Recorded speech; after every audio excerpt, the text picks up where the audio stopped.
والصلاة والسلام على سيد الأنبياء والمرسلين وعلى آله وأصحابه أجمعين ومن تبعهم بإحسان إلى يوم الدين. أما بعد، فأعوذ بالله من الشيطان الرجيم. بسم الله الرحمن الرحيم. الحمد لله رب العالمين،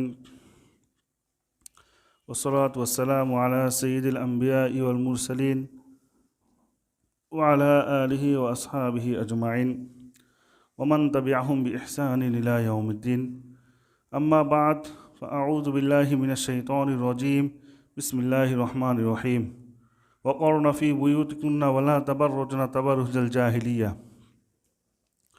وقال رسول الله صلى الله عليه وسلم: المرأة عورة فإذا خرجت استشرفها الشيطان، أو كما قال عليه الصلاة والسلام. মুহতারাম হাজরিন, আমরা ইতিপূর্বে পর্দা সংক্রান্ত দুটি জুমায় আলোচনা করেছিলাম। দীর্ঘদিন পরে আমরা পর্দা সংক্রান্ত আজকে তৃতীয় আলোচনা করতে যাচ্ছি এবং আপাতত পর্দা সংক্রান্ত এটাই আমাদের শেষ জুমা। ইতিপূর্বে আমরা পর্দার গুরুত্ব, তাৎপর্য এবং প্রয়োজনীয়তা সম্পর্কে বিভিন্ন গুরুত্বপূর্ণ বিষয় আলোচনা করেছি। আজকেও পর্দা সংক্রান্ত কিছু গুরুত্বপূর্ণ বিষয় আমরা আলোচনা করব। তো আসুন এবার আমরা আমাদের আলোচনায় প্রবেশ করি। পর্দা ইসলামের অত্যন্ত একটি গুরুত্বপূর্ণ বিধান। নর নারী উভয়ের জন্য আল্লাহ তাআলা রব্বুল আলামিন পর্দাকে ফরজ করেছেন। এর মাঝে নারী পুরুষ উভয়ের কল্যাণ নিহিত রয়েছে। উভয়ের চরিত্র হেফাজত করতে পর্দার কোনো বিকল্প নেই। উভয়ের ইজ্জত, আবরু, সম্মান রক্ষাতে পর্দা অত্যন্ত গুরুত্বপূর্ণ একটি বিষয়। এর জন্য পর্দার বিষয়টাও ইসলামের মধ্যে অনেক গুরুত্ব দেওয়া হয়েছে। বিশেষ করে নারীদেরকে পর্দার বিষয়ে আরও বেশি গুরুত্ব দেওয়া হয়েছে। পর্দার গুরুত্ব ইসলামে এত বেশি যে নারীদের হাঁটা চলার ক্ষেত্রেও পর্দার কথা বলা হয়েছে, যে তাদের হাঁটা চলার আওয়াজে যাতে পরপুরুষরা বুঝতে না পারে যে নারীরা হাঁটাচলা করতেছে, এতটাই সতর্কভাবে নারীদেরকে পথ চলতে বলা হয়েছে।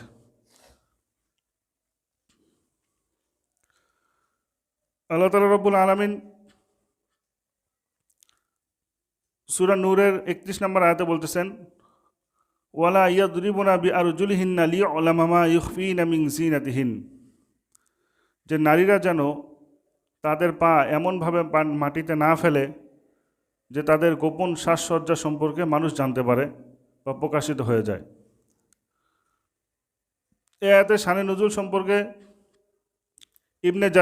ইবনে জারির হাজরামি রহমতুল্লাহ আলাইহি বলেন, রাসূল সাল্লাল্লাহু আলাইহি সাল্লামের যুগে এক নারী পায়ে নূপুর পরিধান করে পুরুষদের সামনে দিয়ে অতিক্রম করলে পুরুষরা তার পায়ের নূপুরের আওয়াজে বুঝতে পারে যে এদিক দিয়ে কোনো নারী হেঁটে গেছে। তো এই প্রেক্ষিতে সে সময় এই আয়াতটি অবতীর্ণ হয়, ওয়ালিয়াযরিবুনা বিআরজুলিহিন্না লিয়ুলামা মা ইউখফিনা মিন যিনাতিহিন। আর এই আয়াতের শানে নুজুল সম্পর্কে আল্লামা বাগাবী রহমতুল্লাহ আলাইহি বলেন যে নারীরা যখন ঝুমুর পরিধান করে তারা চলাফেরা করে, তখন তাদের ঝুমুরের আওয়াজ হয়। তো এইভাবে ঝুমুর পরে তারা যদি পরপুরুষের সামনে দিয়ে হাঁটাচলা করে, তখন পরপুরুষরা তাদের সম্পর্কে জানতে পারে। অতএব এভাবে ঝুমুর পরে পরপুরুষদের সামনে হাঁটাচলার নিষেধ করার ক্ষেত্রে সতর্কবাণী হিসেবে আয়াতটি অবতীর্ণ হয়েছে। আর আল্লামা বাইজাবি রহমতুল্লাহ আলাইহি এই আয়াতের সারমর্ম নিয়ে বলেন যে এই আয়াতের সারমর্ম হচ্ছে, অলংকারের সাজসজ্জা যেমনভাবে গোপন করতে বলা হয়েছে, তেমনইভাবে অলংকারের যে আওয়াজ রয়েছে, শব্দ রয়েছে, এটাকেও গোপন করতে বলা হয়েছে।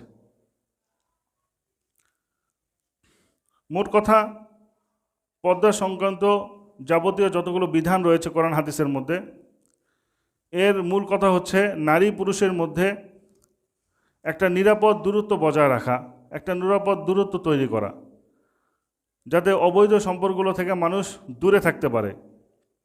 বিশেষ করে দুর্বল ইমানদার যে ব্যক্তিরা রয়েছে, এরা যাতে কলুষতা থেকে বেঁচে থাকতে পারে, এরা যাতে অশ্লীলতা থেকে বেঁচে থাকতে পারে, এই জন্য পর্দার বিষয়ে আরও বেশি সতর্ক হওয়া। আর এই কারণেই শরীয়ত নারীদেরকে নারীর চেহারা, নারীর দেহ, নারীর সাজসজ্জা, নারীর হাঁটাচলা, নারীর কণ্ঠস্বর সব কিছুতেই পর্দার বিধান দিয়েছে। আর রাসূল সাল্লাল্লাহু আলাইহি সাল্লাম এই কারণেই তিরমিজি শরীফের 1173 নম্বর হাদিসে ইরশাদ করতেছেন, আল মারআতু আওরাতুন ফাইদা খরজাত ইস্তাশরাফা শাইতানু, যে নারীরা হচ্ছে পর্দায় আবৃত জিনিস, পর্দায় ঢেকে রাখার জিনিস। তারা যখন ঘর থেকে বের হয় তখন শয়তান তাদের দিকে উকি দিয়ে তাকায়। তো ইসলামে পর্দার গুরুত্ব এত বেশি হওয়া সত্ত্বেও কিছু কিছু ক্ষেত্রে কিছু কিছু মানুষের জন্য পর্দার বিধান রহিত করে দেওয়া হয়েছে, হালকা করে দেওয়া হয়েছে। যেমনভাবে বয়স্ক নারীদের ব্যাপারে পর্দার বিধান হালকা করে দেওয়া হয়েছে। বয়স্ক নারীদের পর্দার বিধান সম্পর্কে আল্লাহ তাআলা রব্বুল আলামিন সূরা নূরের 60 নম্বর আয়াতে ইরশাদ করতেছেন, ওয়াল কওয়াইদু মিনান নিসা ইল্লাতি লা ইয়ারজুনা নিকাহান ফালাইসা আলাইহিন্না জুনাহুন আন ইয়াদউনা থিয়াবাহুন্না গায়রা মুতাবাররিজাতিন বিজিনা ওয়া আন ইস্তাআফিফনা খায়রাল লাহুন্না ওয়াল্লাহু সামিউন আলিম। যে বয়স্ক নারী যারা বিবাহের আশা রাখে না, তারা যদি সাজসজ্জা না করে তাদের অতিরিক্ত বস্ত্র খুলে রাখে, এতে তাদের জন্য কোনো সমস্যা নেই, কোনো গুনাহ নেই। তবে তারা যদি এটা থেকে বিরত থাকে তাহলে এটা তাদের জন্য কল্যাণকর, উত্তম। তো এই আয়াতের সারমর্ম হচ্ছে, বয়স্ক নারী বলতে এমন বয়স্ক নারী হতে হবে যে নারী আর বিবাহের আশা রাখে না এবং তার দিকেও কোনো পুরুষ আকর্ষণের দৃষ্টিতে তাকায় না, এরকম বয়স্ক নারী হতে হবে। তো এরকম বয়স্ক নারীর জন্য মাহরাম গায়রে মাহরাম উভয় সমান হয়ে যায়। তারা মাহরাম গায়রে মাহরাম সবার সাথেই দেখা করতে পারে, সবার সাথেই কথা বলতে পারে। তবে এরকম নারীর পর্দার বিধান রহিত হওয়ার জন্য শর্ত আরেকটা রয়েছে, সেটা হলো যে তাদেরকে সাজসজ্জা থেকে বিরত থাকতে হবে। আমরা আধুনিক সমাজে জানি যে 80 বছরের একজন বৃদ্ধা নারীকেও যদি সাজসজ্জা করে দেওয়া হয় তাহলে বর্তমান যুগে 18-20 বছরের মেয়েদের মতো বানিয়ে দেওয়া সম্ভব। এই জন্য তাদেরকে সাজসজ্জা থেকে বিরত থাকতে হবে। আর তারা যদি পরপুরুষদের সাথে দেখা সাক্ষাৎ থেকে বিরত থাকে, এটা তাদের জন্য কল্যাণকর। তো বয়স্ক নারীদের যেমনভাবে পর্দার ক্ষেত্রে শীতলতা রয়েছে, তেমনইভাবে অপ্রাপ্ত বয়স্ক বালক বালিকার জন্য পর্দার বিধানে শীতলতা রয়েছে। সূরা নূরের 31 নম্বর আয়াতে আল্লাহ তাআলা রব্বুল আলামিন বলেন, আউত তিফলিল্লাযীনা লাম ইয়াযহারু আলা আওরাতিন নিসা, অর্থাৎ নারীদের গোপন অঙ্গ সম্পর্কে অজ্ঞ বালকদের ব্যতীত তারা যেন তাদের সৌন্দর্য প্রদর্শন না করে। তো এই আয়াতের দ্বারা যেটা বোঝা যায়, আহকামুল কোরআনে ইমাম জাসসাস রহমতুল্লাহ বলেন, এখানে আত্তিফলু শব্দটি এসেছে, তিফলুন দ্বারা উদ্দেশ্য হচ্ছে ওই সমস্ত বালক যারা বিশেষ কাজ কারবারের দিক দিয়ে নারী পুরুষের মধ্যে কোনো পার্থক্য বোঝে না, এই ধরনের বালককে বোঝানো হয়েছে। এই ধরনের বালকের জন্য পর্দার বিধান নেই। সাথে সাথে অপ্রাপ্ত বয়স্ক যে নারী রয়েছে, বাচ্চা রয়েছে, তাদের জন্য পর্দার বিধান নেই। তারা যে কোনো ধরনের নারী পুরুষ সকলের সাথেই দেখা সাক্ষাৎ করতে পারবে। তবে আফসোসের বিষয় হলো, বর্তমানে কিছু কিছু মানুষ পাওয়া যায় যারা শিশু বাচ্চাদেরকেও পর্দা করতে বাধ্য করে। তো তারা এই কাজের মাধ্যমে ইসলামকে একটা কঠিন ধর্ম বানিয়ে ফেলে এবং মানুষের কাছে, বহির্বিশ্বের মানুষের কাছে ইসলামকে একটা অমানবিক ধর্ম হিসেবে তারা প্রচার করে। এগুলো নিতান্তই ইসলামের ক্ষতি, এতে ইসলামের কোনো উপকারিতা নেই। ইসলাম আমাদেরকে যতটুকু বলেছে আমরা ততটুকুই মানার চেষ্টা করব।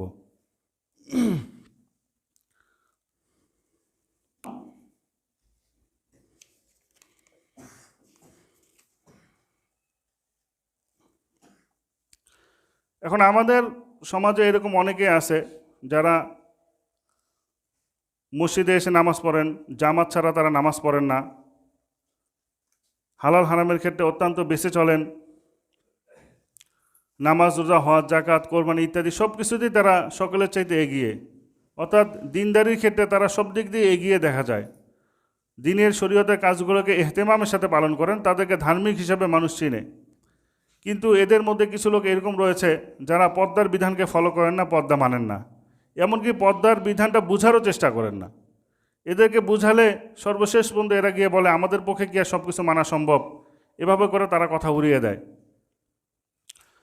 তো এই ধরনের লোকদের জেনে রাখা উচিত যে আল্লাহ এবং তার রসুল সাল্লাল্লাহু আলাইহি সাল্লাম যখন কোনো বিধান দিয়ে দেন তখন সেই ব্যাপারে আর কারো এখতিয়ার থাকে না যে তার উল্টা কোনো আমল করবে, সেটা অবশ্যই পালন করতে হবে। আর এটা কেন পালন করতে হবে? কারণ এটা পালন করা তখন ফরজ হয়ে যায়। আল্লাহ এবং আল্লাহ রসুল সাল্লাল্লাহু আলাইহি সাল্লাম যখন কোনো বিষয়ের আদেশ দেন। তো এই ব্যাপারে আল্লাহ তাআলা রব্বুল আলামিন সূরা আহজাবের 36 নম্বর আয়াতে ইরশাদ করেন,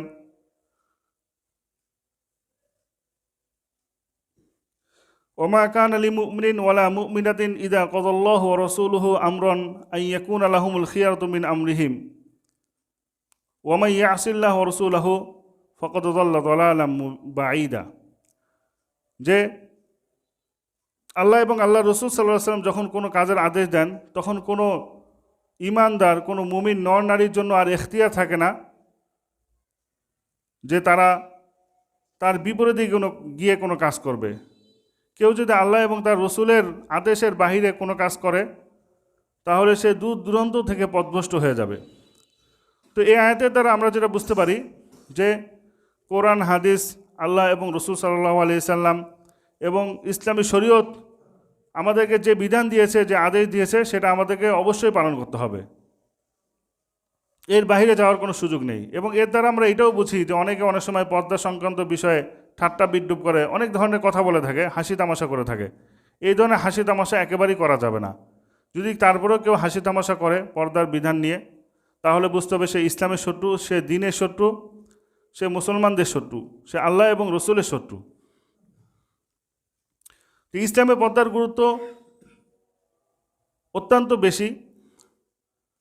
তার মানে এই নয় যে নারীরা চার দেয়ালের মাঝে বন্দী, তারা শিকলবদ্ধ। পুরুষরা যেমনভাবে যে সমস্ত বৈধ কাজ করতে পারে, নারীরাও পর্দার আড়ালে থেকে সেই সমস্ত বৈধ কাজ করার অধিকার রাখে। এবং নারীরা যাতে তাদের কাজকর্মগুলো সহজে আঞ্জাম দিতে পারে, এর ব্যবস্থাপনা যাতে সহজেই হয়ে যায়, এজন্য আল্লাহ তাআলা রব্বুল আলামিন এরকম একদল পুরুষের ফিরিস্তি ঘোষণা করেছেন, নাম ঘোষণা করেছেন, যাদেরকে মাহরাম বলা হয়।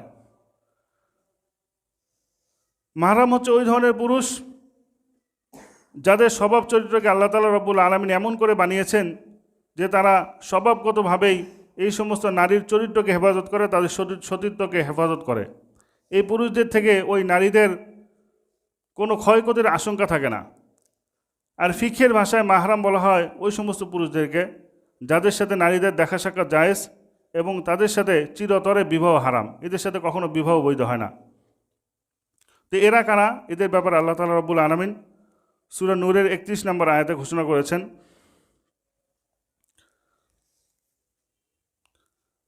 ওয়ালা ইউবদিনা যিনাতাহুন্না ইল্লা লিবুউলাতিহিন্না ওয়া আবাইহিন্না আও আবাই বুউলাতিহিন্না আও আবনাইহিন্না আও আবনাই বুউলাতিহিন্না আও ইখওয়ানিহিন্না আও বানি ইখওয়ানিহিন্না আও বানি আখওয়াতিহিন্না আও নিসাইহিন্না আও মা মালাকাত আইমানুহুন্না আও তাবিঈনা গায়রি উলিল ইরবাতি মিনার রিজালি আও তিফলিল্লাযিনা লাম ইয়াযহারু আলা আওরাতিন নিসা। এই আয়াতের মধ্যে আল্লাহ তাআলা রব্বুল আলামিন সেই সমস্ত পুরুষের ঘোষণা করে দিয়েছেন যে কাদের সাথে নারীরা দেখা করতে পারবে, কারা নারীদের মাহরাম পুরুষ। তো তারা কারা? তারা হচ্ছে মোট 14 শ্রেণীর পুরুষ।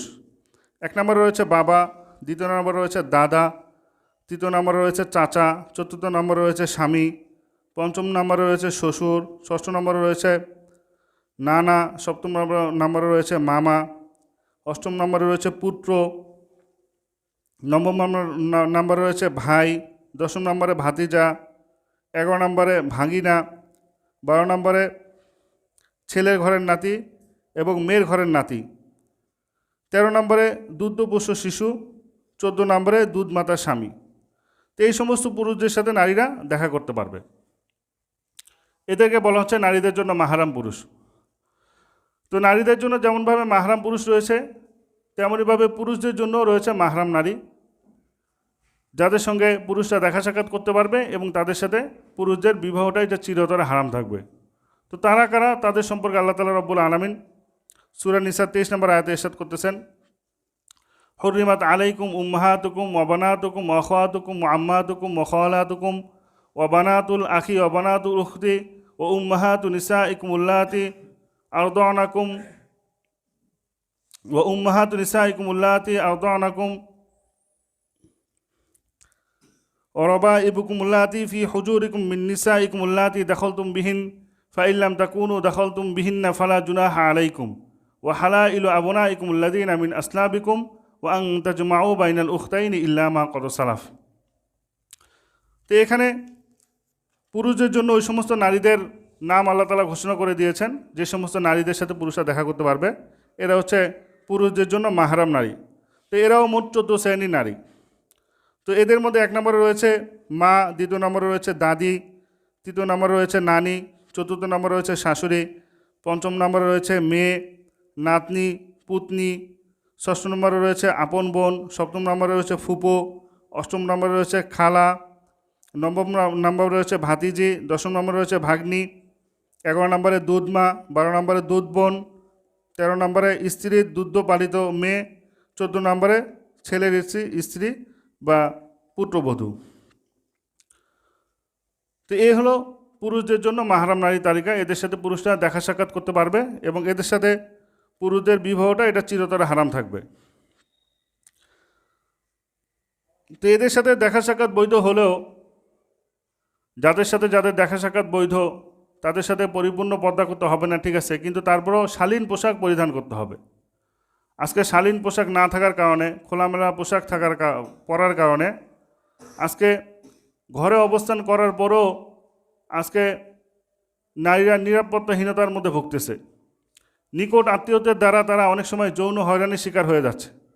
এই জন্য ঘরেও শালীনভাবে চলাফেরা করতে হবে, শালীন পোশাক পরিধান করতে হবে। আর রাসূল সাল্লাল্লাহু আলাইহি ওয়াসাল্লাম নিকট আত্মীয়দের ব্যাপারেও সাবধানতা অবলম্বন করেছেন। বুখারী শরীফের 5232 নম্বর হাদিসে রাসূল সাল্লাল্লাহু আলাইহি ওয়াসাল্লাম ইরশাদ করতেছেন, ইয়াকুম ওয়াদ-দুখুলা আলান নিসাই ফাকালা রাজুলুন মিনাল আনসারি আরাআইতাল হামওয়া ক্বালা আল হামু আল মাউতু। তো এখানে রাসূল সাল্লাল্লাহু আলাইহি ওয়াসাল্লাম বলতেছেন যে তোমরা বেগানা নারীদের কাছে আগমন করা থেকে যাওয়া আসা থেকে বিরত থাকো। তখন আনসারি এক সাহাবী দাঁড়িয়ে বলেন, ইয়া রাসূলুল্লাহ, আপনি দেবরের ব্যাপারে কি বলেন? তখন রাসূল সাল্লাল্লাহু আলাইহি ওয়াসাল্লাম বললেন, দেবর তো মৃত্যু তুল্য, অর্থাৎ দেবরের বেলা ফিতনার আশঙ্কা তো আরও বেশি, কারণ ঘরে অবস্থান করে, ঘরে থেকে খেয়ানতের সম্ভাবনা সবচাইতে বেশি। এই জন্য ঘরেও সাবধানতা অবলম্বন করতে হবে। আসলে ঘরে ঘরে পর্দা না থাকার কারণে যে সমস্যাগুলো তৈরি হচ্ছে, অনেক সময় দেখা যায় যে দেবর ভাবির মধ্যে অবৈধ সম্পর্ক গড়ে উঠতেছে, শালী দুলাভাইয়ের মধ্যে অবৈধ সম্পর্ক গড়ে উঠতেছে। এভাবে সম্পর্কটা যখন গভীর থেকে গভীর হয়ে যাচ্ছে, তখন পরিবারের মধ্যে ঝগড়া ফাসাদ, মারামারি, হানাহানি, এমনকি খুনাখুনি পর্যন্ত হয়ে যাচ্ছে। এক পর্যায়ে বিবাহ বিচ্ছেদ, পত্রপত্রিকায় খবরে হেডলাইন হচ্ছে যে স্বামীকে রেখে দেবরকে নিয়ে লাপাত্তা, স্ত্রীকে রেখে শালীকে নিয়ে বেখবর, এরকম ধরনের হেডলাইন আসতেছে। আবার যদি আধুনিক যে ফ্যামিলিগুলো রয়েছে, উচ্চবিত্ত আধুনিক ফ্যামিলি, তথাকথিত এলিট শ্রেণী যাদেরকে আমরা বলে থাকি, তাদের ভিতরগত অবস্থা তো আরও খারাপ। সেখানে বাবারা তাদের প্রাপ্তবয়স্ক মেয়েদেরকে জড়িয়ে ধরে, অনেক সময় চুমু দেয়। আবার মায়েরা তাদের প্রাপ্তবয়স্ক ছেলেদেরকে জড়িয়ে ধরে। আবার ভাই বোনদের মাঝেও কখনো কখনো এরকম ধরনের সম্পর্ক গড়ে ওঠে, একজন আরেকজনকে জড়িয়ে ধরে। তো এই সময় যদি বিষয়টা এতটাই স্পর্শকাতর যে কারো মাঝে যদি সামান্য ধরনের কোনো পুলক অনুভূত হয়, তাহলে এই পিতামাতার মাঝে চিরস্থায়ীভাবে তালাক হয়ে যাবে, যেটা আর কখনো কেউ কারোর জন্য কখনোই হালাল হবে না। আবার দেখা যায় অনেক সময় শাশুড়ি এবং জামাইয়ের মাঝেও এরকম ধরনের সম্পর্ক থাকে, অনেক সময় শ্বশুর এবং পুত্রবধূর মাঝেও এই ধরনের সম্পর্ক থাকে। এটাও ওই রকমই স্পর্শকাতর বিষয়। পান থেকে চুন খসলেই সব শেষ। যদি কারো মাঝে কোনো ধরনের কোনো ত্রুটি বিচ্যুতি হয়ে যায়, তাহলে ওই ছেলে আর ছেলের বউয়ের মধ্যে চিরতরে একজন আরেকজনের জন্য হারাম হয়ে যাবে। তো এই বিষয়গুলো অত্যন্ত স্পর্শকাতর। এই বিষয়গুলো বলতে যেমনভাবে লজ্জা লাগে, তেমনইভাবে যারা শুনেন তারাও বিব্রত বোধ করেন। কিন্তু তারপরে ওলামা একরাম মানুষকে হারাম থেকে বাঁচানোর জন্য এই মাসালাগুলো কিতাবে তারা লিপিবদ্ধ করেছেন, আর তাদের পক্ষ থেকে আমরা আপনাদের কাছে পৌঁছায় দিচ্ছি যাতে করে মানুষ হারাম থেকে বেঁচে থাকতে পারে। আজকালকে পত্রপত্রিকায় মিডিয়াতে সংবাদ চলে আসে যে মেয়ের জামাইয়ের সাথে শাশুড়ির অবৈধ সম্পর্ক, চাচা ভাতিজির মাঝে অবৈধ সম্পর্ক। বাংলাদেশের এক ফার্স্ট ক্লাস ইঞ্জিনিয়ারের সম্পর্কে তো এরকম সংবাদ এসেছে যে তিনি তার সুন্দরী স্ত্রীকে ঘরে রেখে আপন ভাতিজিকে নিয়ে রাতের আধারে পালিয়ে গেছেন। পরবর্তীতে শোনা গেছে আরেক শহরে গিয়ে তারা সংসার করতেছেন। এভাবে তাদের জীবন শেষ হয়ে গেছে। বৃদ্ধ হয়ে একজন তো মারা গেছেন, আরেকজন মৃত্যুর প্রহর করছেন। এখন তারা কি তওবা করেছে কিনা এটা আদেও জানা নেই। এখন এই কাজটি যদি তারা জেনে শুনে করে থাকেন, জেনে বুঝে করে থাকেন, তাহলে শরীয়তের ফরজ হুকুম অমান্য করার কারণে তারা কাফের হয়ে গেছে। তাদের জন্য চিরকালের জন্য এখন জাহান্নাম অবধারিত হয়ে গেছে। আর যদি না বুঝে করে থাকে, শরীয়তের বিধান না বুঝে করে থাকে, তাহলেও তাদের শাস্তি হলো বর্তমানে তারা অপরাধী। কারণ কেউ যদি না বুঝে কাউকে হত্যা করে তাহলে যেমন মানুষটাকে আর বাঁচানো সম্ভব হয় না, তেমনভাবে না বুঝে অন্যায় করলেও অন্যায় যেটা হওয়ার, যেটা ক্ষতি হয় সেটা হয়ে যায়। এই জন্য না বুঝে করলেও তাদের শাস্তি হচ্ছে বর্তমানে পোস্তরাঘাতে মৃত্যুদণ্ড, এরপর আখেরাতে শাস্তি তো রয়েছেই। এভাবেই সমাজে অহরহ ঘটনা ঘটে যাচ্ছে, যার হয়তো 5 থেকে 10% খবরে আসতেছে, নজরে আসতেছে, আর বাকি 90 থেকে 95% এগুলো গোপনই থেকে যাচ্ছে।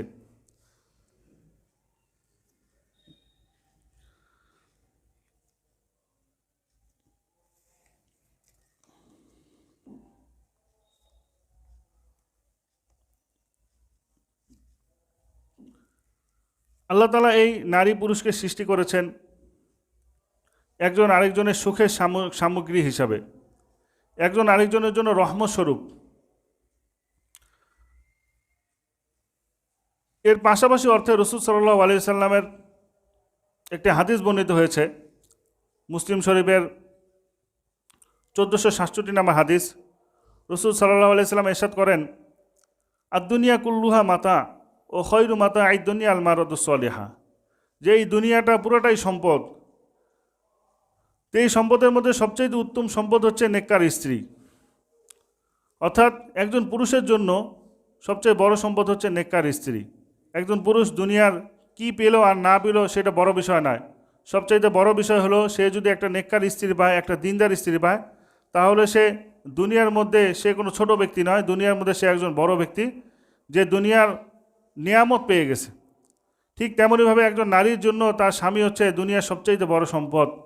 যদি তার স্বামী ভালো হয়, তার স্বামী দিনদার হয়, পরিষ্কার হয়, তাহলে এটাই হচ্ছে তার সবচাইতে বড় সম্পদ। তো এই নারী পুরুষ একজন আরেকজনের রহমত স্বরূপ, কিন্তু যখন এই নারী পুরুষ পর্দার বিধান লঙ্ঘন করে তখন তারা একজন আরেকজনের জন্য অভিশাপের বিষয় হয়ে যায়, ধ্বংসের কারণ হয়ে যায়।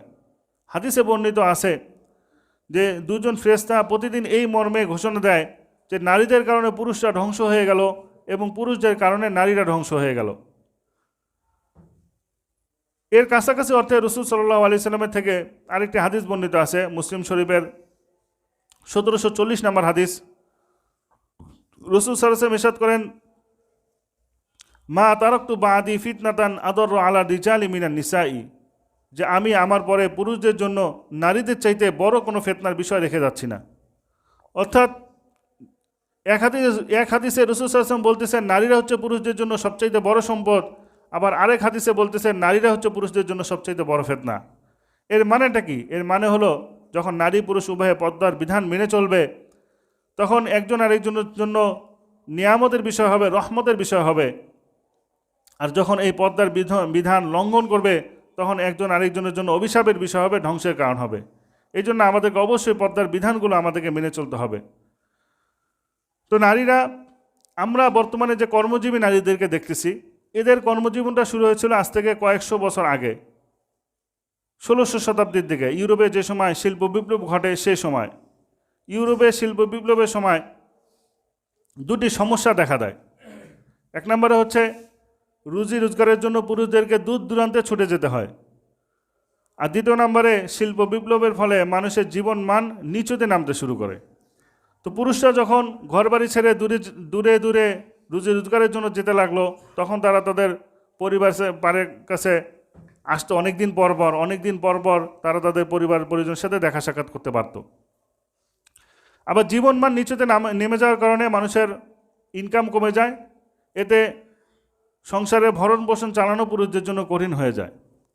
এই দুই সমস্যার সমাধানে ইউরোপীয় পুরুষরা যে কাজটি করলো, তারা একটি ষড়যন্ত্র করে তারা তাদের নারীদেরকে বলল যে আমরা 1000 বছর যাবৎ তোমাদেরকে বন্দি করে রেখেছি ঘরের ভিতরে, এটা আমাদের অন্যায় হয়ে গেছে। তো এখন থেকে তোমরা স্বাধীন, তোমরা মুক্ত, তোমাদেরকে আমরা আর ঘরের ভিতরে আটকা রাখবো না। তোমরা এখন থেকে যেখানে ইচ্ছা সেখানে যেতে পারো, যা ইচ্ছা তাই করতে পারো। তোমরা চাইলে পুরুষদের সাথে কাঁধে কাঁধ মিলিয়ে কাজ করতে পারো। দুনিয়ার যত কল্যাণ আছে, যত সফলতা আছে, তোমরা সবই অর্জন করতে পারো। তো পুরুষরা নারীদেরকে স্বাধীনতা দিল মূলত দুটি কারণে। এক নম্বর হচ্ছে তাদের উপর যে ভরণ পোষণের দায়িত্ব ছিল সেটা থেকে অব্যাহতি পাওয়ার জন্য, আর দ্বিতীয় নম্বরে নারীরা যখন ঘর থেকে বের হয়ে যাবে, কর্মস্থলে যাবে, তখন মাঠে ঘাটে, বিমানবন্দর, রেল স্টেশন, যত জায়গা আছে সব জায়গাতেই নারীদেরকে পাওয়া যাবে। তারা যেখানে ইচ্ছা সেখানেই যথেচ্ছা তারা এই নারীদেরকে ভোগ করতে পারবে। তো নারীদেরকে বের করে নিয়ে আসার এগুলোই ছিল ইউরোপীয় পুরুষদের ষড়যন্ত্র। আজকাল আমাদের দেশের নারীরা না বুঝে সেই ষড়যন্ত্রের ফাঁদে পা দিয়ে দিচ্ছে, ফলে তারা আজকে দিশাহারা হয়ে যাচ্ছে। তারাও আজকে পুরুষদের সাথে কাঁধে কাঁধ মিলিয়ে ঊর্ধ্বশ্বাসে পথ চলতেছে। আজকে রেলগাড়িতে নারী, আজকে বিমান চালক নারী, আজকে বাস চালক নারী, রিক্সা চালক নারী, ভ্যান চালক নারী, হোটেলে নারী, রেস্তোরাঁয় নারী, বিমানের টয়লেট ক্লিনার নারী, রাস্তার ঝাড়ুদার নারী, সব জায়গায় শুধু নারী আর নারী। যোগ্যতা অভিজ্ঞতার চাইতে চেহারা, রূপ, লাবণ্য এবং সৌন্দর্য তাদেরকে সব জায়গায় আশীর্বাদ পুষ্ট করে তুলেছে। তো এই নারীরা আজকে নগ্ন দেহ প্রতিযোগিতায় নেমেছে। তারা আজকে দেহ প্রদর্শন করে তারা টাকা পয়সা ইনকাম করতেছে। অথচ এই নারীরা যখন ঘরে নিজের স্বামী, পুত্র, বাবা মাদেরকে রান্না করে তাদের সামনে খাবার পরিবেশন করে, তখন তাদের কাছে এটাকে মনে হয় পরাধীনতা, তাদের কাছে এটাকে মনে হয় গোলামি। আর এই নারীরাই যখন রাস্তাঘাটে বের হয়, টয়লেট ক্লিন করে, রাস্তাঘাট ঝাড়ু দেয়, রেস্তোরাঁয় নানান পুরুষদের সামনে খাবার পরিবেশন করে, হোটেলের রুম পরিষ্কার করে, পুরুষদের চিত্তকে বিনোদিত করে, তখন এটা হয় তাদের মধ্যে নারী স্বাধীনতা, নারী প্রগতি। অর্থাৎ যেটা ছিল ভালো সেটাকে তারা বানিয়েছে মন্দ, আর যেটা ছিল মন্দ সেটাকে তারা ভালো হিসাবে তারা উপস্থাপন করতেছে।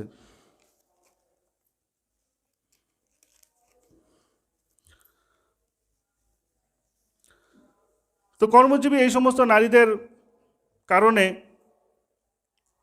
পারিবারিকভাবে যে সমস্যাগুলো তৈরি হচ্ছে, কর্মজীবী নারীরা ঘুম থেকে উঠেই সকাল না হতেই তারা কর্মস্থলে যাওয়ার জন্য প্রস্তুতি নিতে শুরু করে। কারো দিকে তাকানোতে এমন কোনো সুযোগ থাকে না। আবার পরিবারে যে স্বামী রয়েছে সেও কর্মস্থলে চলে যায়, বাসায় ঝুলতে থাকে তালা। বাসায় যদি শিশু থাকে তাহলে তাদের দায়িত্বটা পড়ে অন্যদের কাঁধে। আর যদি দেখাশোনার মতো কেউ না থাকে তাহলে তাদেরকে পাঠিয়ে দেওয়া হয় চাইল্ড কেয়ারে। তো সেখানে তারা দুঃখ, কষ্ট, ক্ষুধা এবং পিপাসার মধ্যে অনেক কষ্টে বেড়ে ওঠে।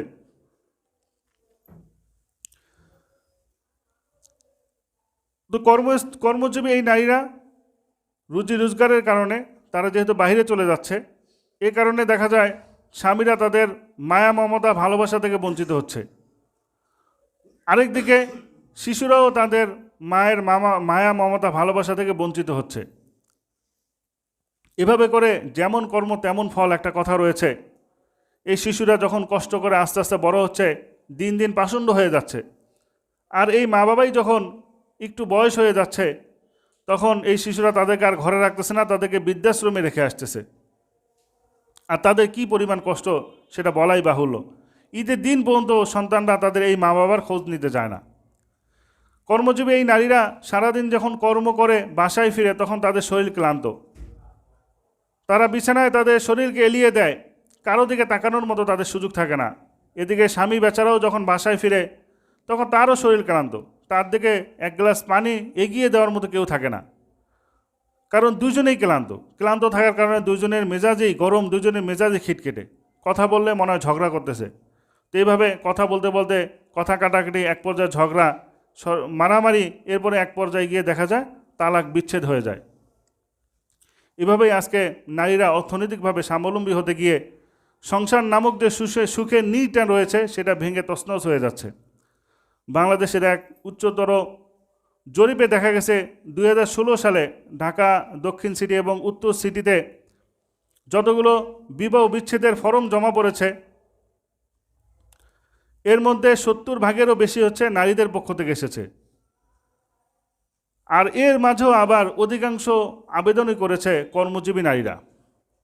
তো যে নারীদেরকে আল্লাহ তাআলা রব্বুল আলামিন আদরের দুলালি করে সৃষ্টি করলেন, বললেন যে তোমরা ঘরে থাকো, ঘরের কাজ করো, আর পুরুষদেরকে বললেন যে তোমরা বাইরে যাও, বাহির থেকে রুজি রোজগার করে ইনকাম করে নিয়ে আসো, সেই নারীরা আজকে ঘরে সুখে থাকতে চায় না। তারা পুরুষদেরকে ঘরে রেখে তারাই রুজি রোজগারের জন্য বাইরে চলে যাচ্ছে। আমাদের কাছে এরকম অনেক রিপোর্ট আছে যে মেয়ের মা জামাইকে সরাসরি বলে দিয়েছে, দরকার হলে তুমি বাসায় থাকো, তোমাকে আমার মেয়ে চাকরি করে সারা জীবন খাওয়াবে। তো এই হয়েছে পরিস্থিতি। নারী শিক্ষিত হোক আর অশিক্ষিত হোক, যখনই নারী বিপর্যয় ঘর থেকে বের হবে তখনই সে ইপটিজিংয়ের শিকার হবে, তখনই সে যৌন নির্যাতনের শিকার হবে, যৌন হয়রানির শিকার হবে। এমনকি সৌদি আরবের মতো দেশ, একটি ইসলামিক কান্ট্রি, সেখানে যে কর্মজীবী নারীরা রয়েছে তারাও প্রতিনিয়ত এইভাবে অত্যাচারের শিকার হচ্ছে, যৌন নির্যাতনের শিকার হচ্ছে। বিগত 14 নভেম্বর 2019 সালে বাংলাদেশের পররাষ্ট্রমন্ত্রী doctor AK Abdul Momen press ব্রিফিংয়ে বলেন যে এ পর্যন্ত সৌদি আরব থেকে প্রায় 53 জন নারীর মৃতদেহ দেশে ফিরেছে। এটা খুবই নগণ্য। এরপরে আমরা এরকম খবর অনেক পাওয়া গেছে যে সমস্ত নারীরা জীবিত অবস্থায় ফিরে এসেছে বাংলাদেশে সৌদি আরব থেকে বা বিভিন্ন দেশ থেকে, তাদেরকে আসার সময় এমন কিছু ইনজেকশন দিয়ে দেওয়া হয় যে অধিকাংশরেই মানসিক ভারসাম্যহীন অবস্থায় তারা চলে। সেখানে তাদের উপর কি করা হয়েছে সেটা তারা বলতে পারে না। এমনকি সেই দেশে থাকা অবস্থায়ও যখন তারা যোগাযোগ করে তখনও তারা এই ধরনের কথা বলে থাকে যে তাদেরকে কোনো ধরনের মেডিসিন খাওয়ানো হয় বা পুশ করা হয়, যে তাদের সাথে কথা বললেই বোঝা যায় যে তারা মানসিক ভারসাম্যহীন অবস্থায় রয়েছে। এই হলো নারী প্রগতি, এই হলো নারী অর্থনৈতিকভাবে স্বাবলম্বী হতে গিয়ে তাদের জীবন পর্যন্ত শেষ হয়ে যাচ্ছে। তাই আমাদেরকে এই ব্যবস্থাগুলো থেকে, এই অবস্থাগুলো থেকে অবশ্যই ফিরে আসতে হবে। নারীরা আজকে পশ্চিমাদের সংস্কৃতি গ্রহণ করে তাদের দেখা দেখি যে ধরনের পোশাক পরিচ্ছদ পরতেছে, এমনকি পুরুষরাও পশ্চিমাদের দেখা দেখি যে ধরনের পোশাক আশাক পরতেছে, এতে করে কে নারী কে পুরুষ এটা বোঝার কোনো উপায় নেই। পুরুষরা নারীদের সাদৃশ্য অবলম্বন করতেছে, নারীরা পুরুষদের সাদৃশ্য অবলম্বন করতেছে। অথচ রাসূলুল্লাহ সাল্লাল্লাহু আলাইহি ওয়াসাল্লাম হাদিসের মধ্যে কঠোরভাবে নিষেধ করে দিয়েছেন। বুখারী শরীফের 5885 নম্বর হাদিসে রাসূল সাল্লাল্লাহু আলাইহি ওয়াসাল্লাম ইরশাদ করেছেন, লানা রাসূলুল্লাহ সাল্লাল্লাহু আলাইহি ওয়াসাল্লাম আল মুতাশাব্বিহিনা মিনার রিজালি বিন নিসাই ওয়াল মুতাশাব্বিহাতি মিনান নিসাই বির রিজালি।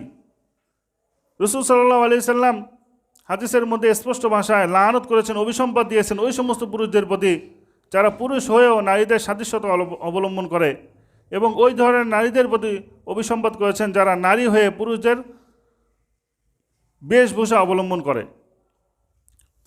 নারীরা আজকে পশ্চিমাদের অনুসরণ করতে গিয়ে তারা আজকে ব্যবসার পণ্যে পরিণত হয়েছে।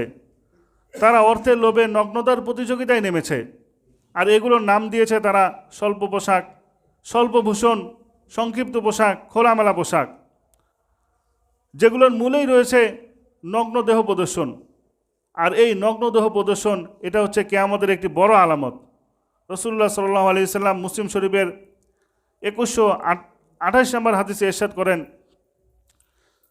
সিনফানে মিন আহলিন নারি কওমুন মাআহুম সিয়াতুন কাসনিমাতিল বাকরি কাজনাবিল বাকরি ইয়াজরিবুনা বিহান নাসা ওয়া নিসাউন কাসিয়াতুন আরিয়াতুন মুমিল্লাতুন মাইলাতুন ওয়া রুউসুহুন্না কাসনিমাতিল বুখতিল মা ইলাতি লা ইয়াদখুলনাল জান্নাতা ওয়ালা ইয়াজিদনা রিহাহা ওয়া ইন্না রিহাহা লাতুজাদু মিন মাসিরাতি কাযা ওয়া কাযা। রাসূলুল্লাহ সাল্লাল্লাহু আলাইহি ওয়াসাল্লাম বলতেছেন যে ভবিষ্যতে জাহান্নামীদের দুটি দল থাকবে যাদেরকে আমি দেখিনি, অর্থাৎ তারা রাসূল সাল্লাল্লাহু আলাইহি ওয়াসাল্লামের যুগের লোক না। তাদের এক শ্রেণীর অবস্থা হবে যাদের হাতে ষাঁড়ের লেজের ন্যায় দুররা থাকবে, চাবুক থাকবে, যা দিয়ে তারা অহেতুক মানুষকে প্রহার করবে। আর এক শ্রেণীর নারী থাকবে যারা পোশাক পরিধান করেও তারা উলঙ্গ বিবেচিত হবে। তারা পুরুষদেরকে নিজের প্রতি আকৃষ্ট করবে এবং তারা নিজেও পুরুষদের প্রতি আকৃষ্ট হবে। তো তাদের মাথায় উটের কোজের ন্যায় স্ফীত চুল থাকবে, ফোলা ফোলা চুল থাকবে।